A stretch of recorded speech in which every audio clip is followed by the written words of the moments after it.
ก็บ่ทันได้ประกันคนเดี๋ยวทุนมีกำไรเงินน้อยก็ไปดอก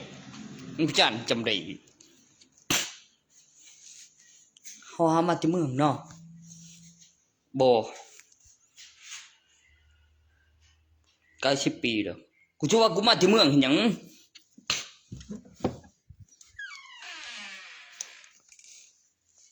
ผมก็ไอรอนแมนได้กูตึกตีนกูจริงน้อยกูไอรอนแมนเอากูวนจบดิกูเป็นโง่ดิกูเป็นก่อนจะเข้าใจไม่คันเฮาสิไปบอกว่าเฮามาที่เมืองอยู่บ่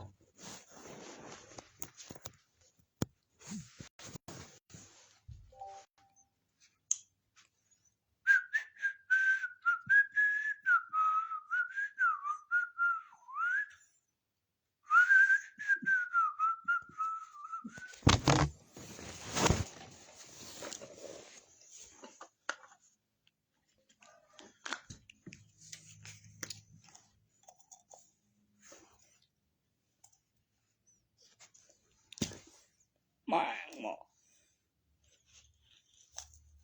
บ่ได้ออกเด่นเด้บ่มันจบบ่ได้โง่เด้บ่ตัวเด้จะเข้าใจไปดอกถึงกำไรใจน้อยกู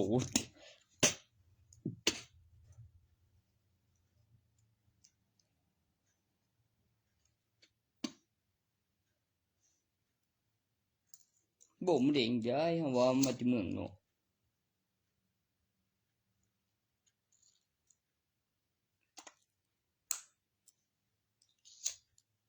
cũng một túa rồi vậy đấy đi chân cũng túa rồi vậy vô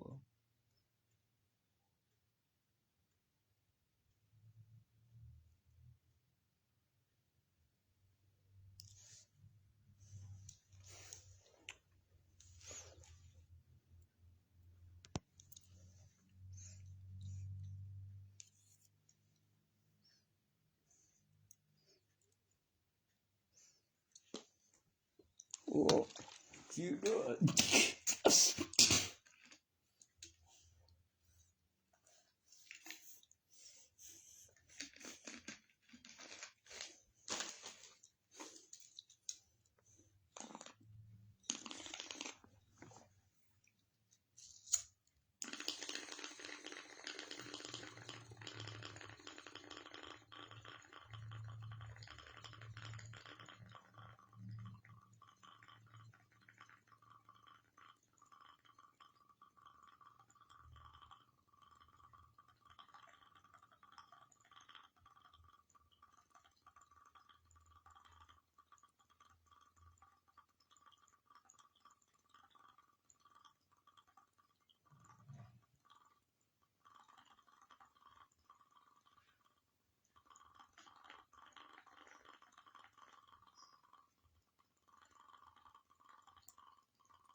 มันเป็นไปดิ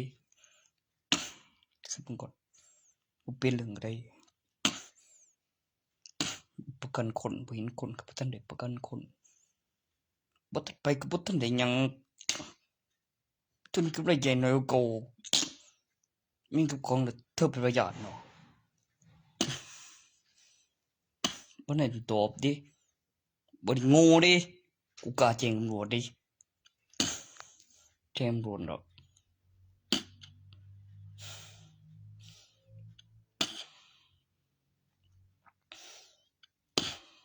ผมทุนยังว่าตอนนั้นโรงงานใหญ่เคยได้ขายไม่ลงทะเบียนเอามีคนมีเงินโรงพยาบาลที่ตามมา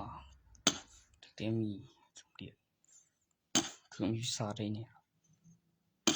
10 ปี